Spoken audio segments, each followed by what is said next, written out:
Okay, now we are still talking on rule of law, separation of power, and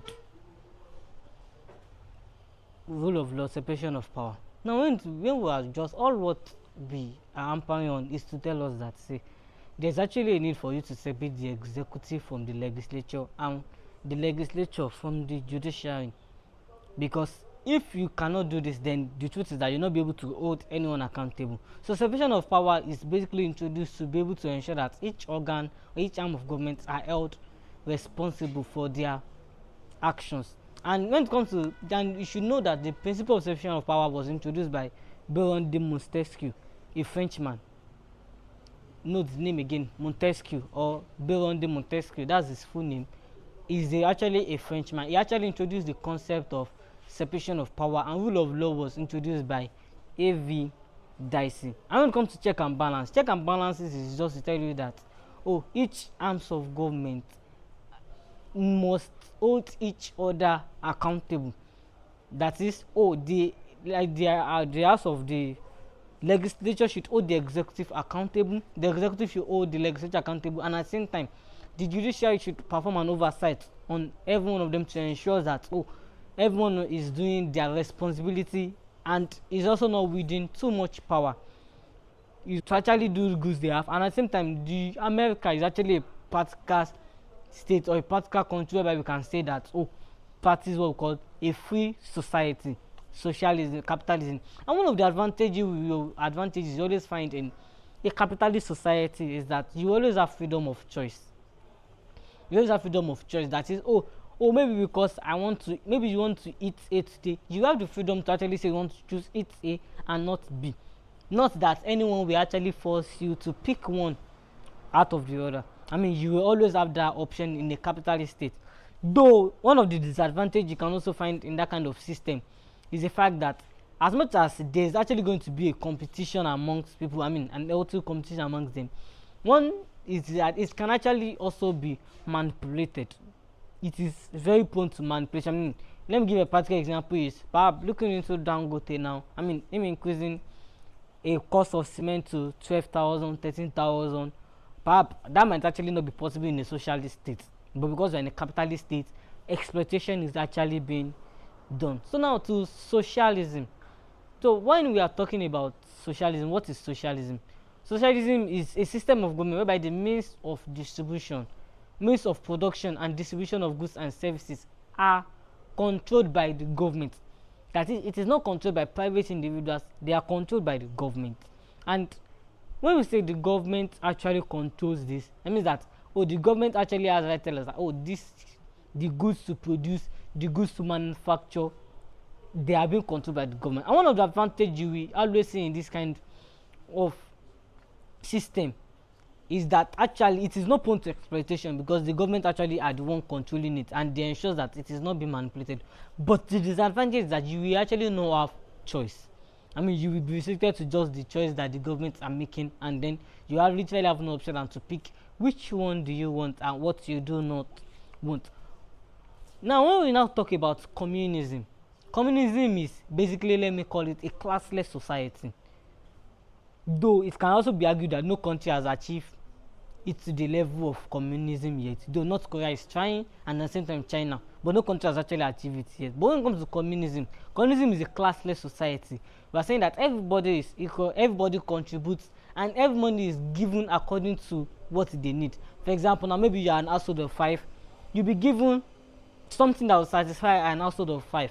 If you are from household of 2, you'll be given something that will satisfy an household of 2. So communism is basically talking about a classless society, Now, I would like to talk on citizenship. Let's come to citizenship. Citizenship is, let me say, it actually gives you a right, it gives you obligation that is expected of you as a citizen of a country. I mean, if you as a citizen of Nigeria now, one of the benefits you can actually see as a citizen of Nigeria is that you can contest for political offices. I mean, if you are not a citizen of Nigeria, definitely you cannot contest for our political offices. So that is basically what we're talking about citizenship. And we both know that there are actually ways in which citizenship can be acquired. One of it is by birth, by naturalization or by registration. So when we talk about citizenship by birth, we are saying that you have been given birth to in Nigeria, or you have been given to by a Nigerian parent. Let me try to make that. I mean, if you have been given birth to in Nigeria, not just in Nigeria, being by a Nigerian parent, I mean, you are a citizen of Nigeria. Note that. And say that maybe perhaps you are giving birth to in the United States, and your parent or one of your parents is from Nigeria. Maybe your dad is from Nigeria or your mom is from Nigeria. You are a citizen of Nigeria also by reason of birth, because your parents, I mean your lineage, as they can trace it, you can find it here in Nigeria. So it's not necessarily the fact that you are born in the United States does not mean you cannot be a citizen of Nigeria. No, citizen by birth is still recognized by that. Now, by naturalization, when it comes to citizen by naturalization, we are saying that perhaps you have stayed for some time, you have stayed for a period, or no, when it comes to citizen by naturalization, it seems as you have actually stayed for a period of time, and then they actually deemed it necessary for them to give you that citizenship. The country deemed it. When we now talk about, perhaps they now say that the government will say that perhaps you have stayed for 15-20 years, then they can try to offer you what we call that kind of citizenship. Now when it comes to citizenship by registration, we are talking about the fact that if it's mostly, I mean, let me say it by marriage, and I think currently Nigeria Constitution still recognizes maybe a Nigerian man marrying outside Nigeria. I don't think they recognize a female marrying a man outside Nigeria. Currently, I think it's still recognizing a man, perhaps a man now that is in Nigeria, marrying someone that's outside Nigeria. That particular person can apply for citizenship by registration by basically because of the fact of the marriage between him and the man. That we'll talk about citizenship. That we are talking about the citizenship by birth, by naturalization, and by registration. Those are the three ways in which citizenship can be achieved or acquired in Nigeria. Now I would like to talk on political parties.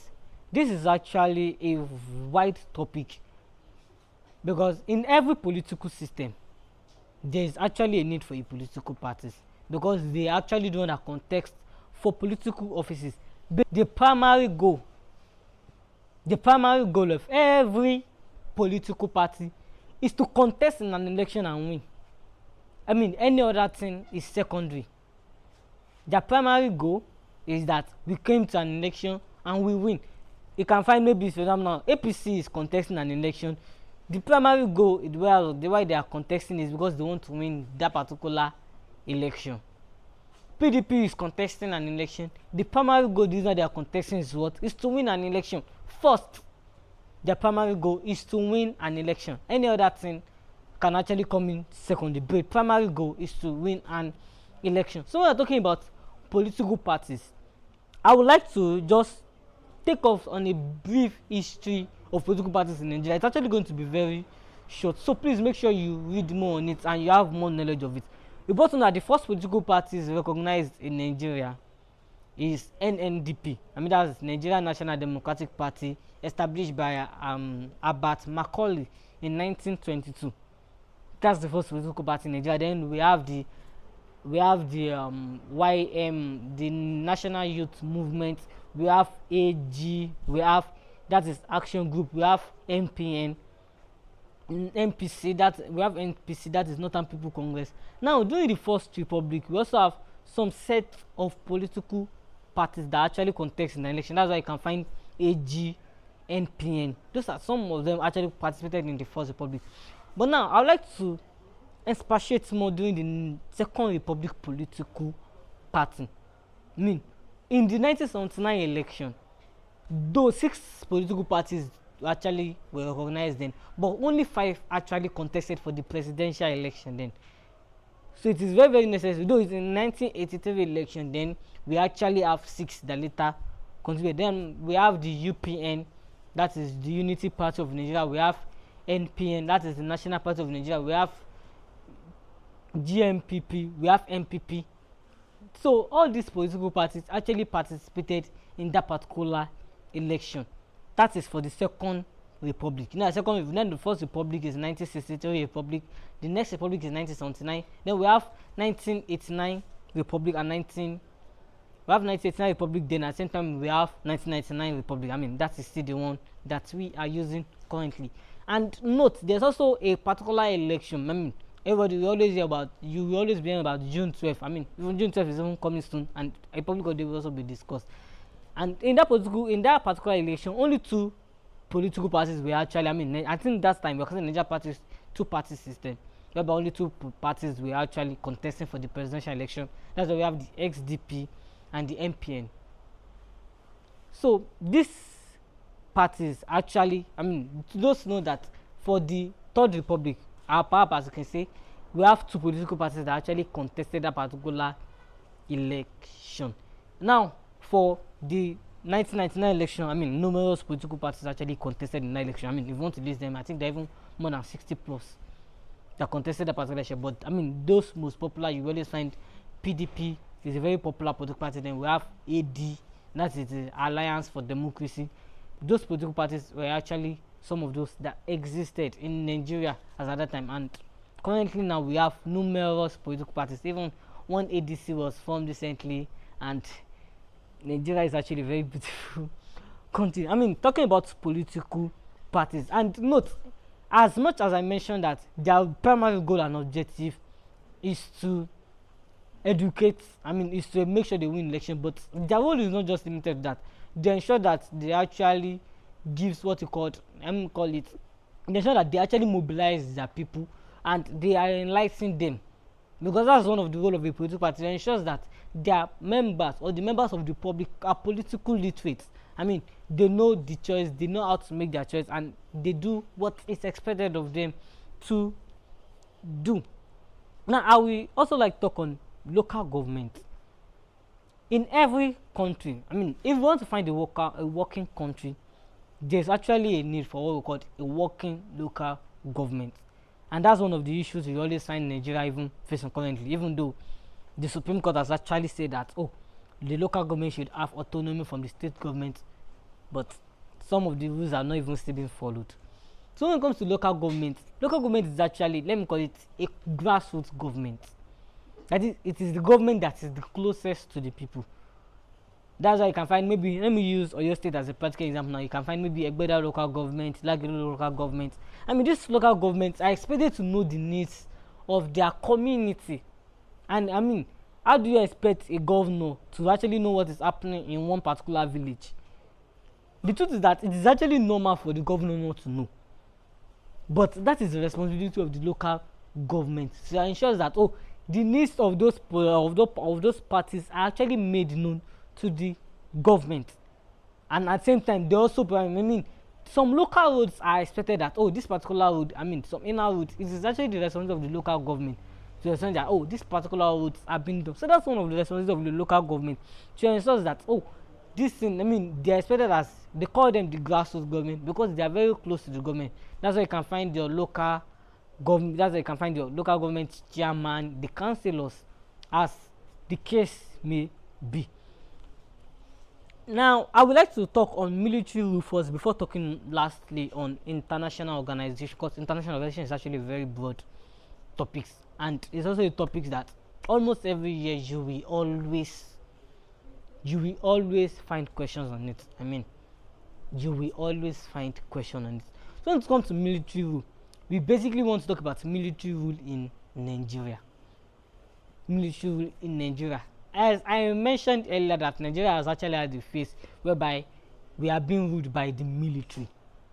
So now, when it comes to military rule, military is basically you being ruled by armed forces, you being ruled by government, by armed forces, not government, by armed forces. So now, when we want to talk about the first phase of military rule in Nigeria, it can actually be just 1966. That is when we have the first coup. You find it January 15, 1966. That is where the first coup in Nigeria was carried out. And this particular coup actually produced Major General Aguiyi Ironsi. That means if you are asked the question that who is the first military head of state in Nigeria, you should know that that person is Aguiyi Ironsi. Now, during that particular phase, then by June 29, that same year, 1966, the second military coup in Nigeria actually occurred.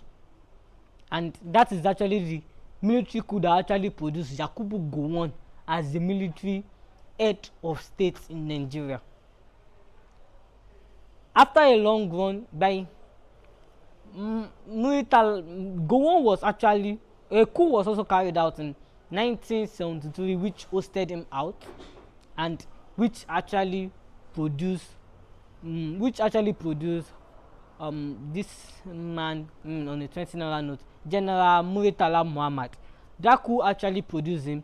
Remember that he died in 1975. Then Obasanjo actually took over. Then Obasanjo actually handed over power to civilian in 1979.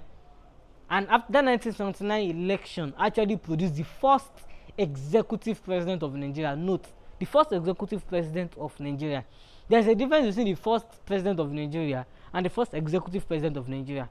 The first president of Nigeria is actually Nnamdi Azikiwe. You mean the man, very popular name. But the first executive president of Nigeria, the one that has actually been elected into office, is Alhaji Shehu Shagari. So then by 1983, another military coup actually occurred in Nigeria, which produced Babangida. That particular coup actually produced Babangida as our military head of state from 1983. Then 1985, then after that coup, then we have this man took over. We have Sani Abacha took over. After Sani Abacha took over, then we have General Abdul Salam. That is actually the faces of the military coup that we have in Nigeria. Then Abdul Salam actually handed over power in 1999. Until date, Nigeria is still practicing democracy. It is actually very, very important for you to know all this, because a question can be asked that, which military regime occurred in what year, and also it is very, very necessary. You have Agui Ironsi, you have Yakubu Gowon, you have General Muritala Muhammad, you have Obasanjo, you have Ibrahim Babangida, we have Sani Abacha, then at the same time you have General Abdul Salam. All these are actually military head of state in Nigeria, military rule in Nigeria. But they might actually ask you a question that what are the advantage and disadvantage of military system. The military system also has advantage, because when it comes to military system, decisions are made quickly. You don't need to go to House of Assembly to approve anything. You don't need to wait that anybody actually will question you. Perhaps even if you want to spend some money, important money, you'll be able to they are free to spend it, because there's actually no one to question them. But one of the disadvantages of it is actually the fact that there is actually when it comes to a military regime, you should always expect that it will mostly and always all the time be autocratic. That is, they controls everything, and definitely there will be no freedom of speech. So now, to talk on the last topic, international organization. Let me write so it will be very easy for us. We have UNO, OAU. Let me use that AU directly. We have OPEC, UNO, AU, OPEC. We have ECOWAS. So let me just talk on a few of them. Now, United Nations Organization. One of the questions that is always found out, United Nations Organization is an offshoot of what? No, the United Nations Organization is actually an offshoot of League of Nations. Now, what exactly is League of Nations? League of Nations was actually established to prevent, to prevent World War. But after the outbreak of the World War, there is actually a need. That shows that the League of Nations actually failed in their responsibility, and this actually led us to the the establishment of United Nations Organization in 1945. Note, the headquarters of UNO is actually in New York, United States of America. Note it is very, very, very, very important. So when it comes about United Nations Organization, United Nations Organization has its organs, and these organs are actually the most important because they are mostly the one that JAMB always asks their questions from. That's why we have the General Assembly.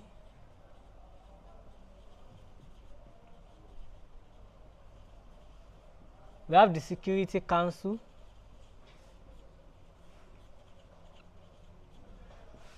We have the Trusteeship Council. Trusteeship Council.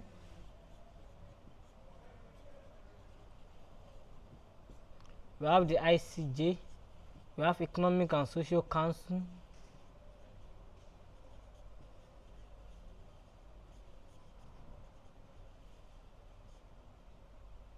So now we want to talk about the General Assembly.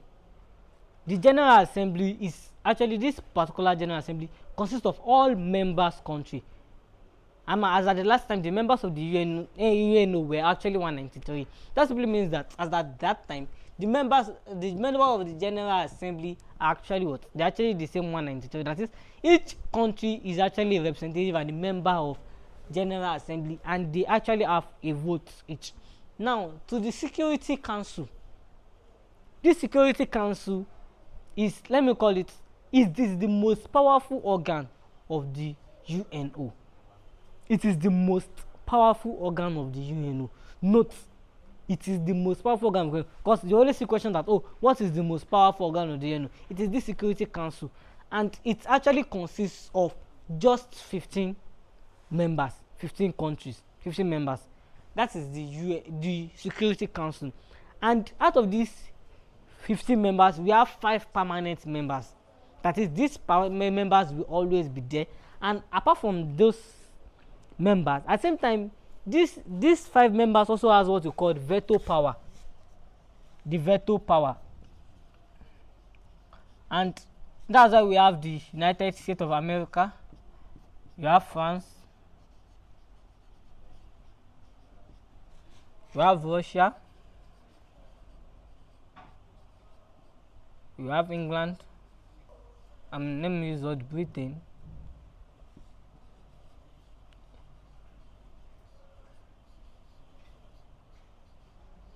Then the last one. So now when we are talking about these 5 permanent members of the United Nations Organization, they have veto power. And what exactly are we talking about the veto power? It simply means that if one of these 5 members actually refuse an action that they want to carry out, then nothing will be done. And that's why you can find, Russia going to war into Ukraine. I can see that no one is attacking them. No one is trying to say they want to attack them. This is one of the reasons, because they have what we call veto power, and definitely you cannot attack them, because do you think they are going to support that they should come and invade their own country? No. That's why even the United States is also provoking other countries. You kidnapping the sitting president of a country, and at the same time the war in Iran. So the one of the reasons why they can do all this is actually because of the veto power that they actually have. This power is that it is uncontrollable. It is permanent. No one can actually question them for this. That means if they want to carry out a particular decision, these 5 permanent members must agree with it. If the 5 members do not agree with it, nothing will be done towards it. Then we have the Trusteeship Council. Though the Trusteeship Council is actually no more in existence, or let me call it, it's no more working, because the reason why it was introduced was to look after countries that were colonized then. For example, some countries were colonized. So the Trusteeship Council were actually established to look after their affair after the World War I. Then we have the ICJ, that is the International Court of Justice.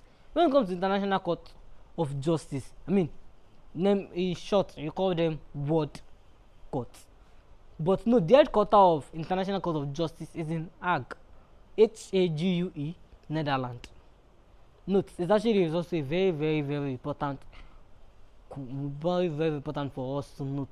Now, let's talk on OPEC, that is Organization of Petroleum Exporting Country, established in 1960, and it also have members. I mean, it also have founding members. That's why you can find content like, oh, Saudi Arabia, Venezuela, Iran. I mean, these partner members are actually members of OPEC, and I think that Nigeria is also also a member of OPEC. I think Nigeria joined in 1971. That's when we become a member of OPEC. And when it comes to Organization of Petroleum Exporting Country, basically they have to do with petroleum, and they ensure that, oh, one of the work and to ensure that they regulate prices. I mean, that no one just decide that, oh, we are exploring too much of it, to ensure that things are actually being regulated the way it was supposed to be. Please note, international organization is actually very, very important topic that you cannot play with.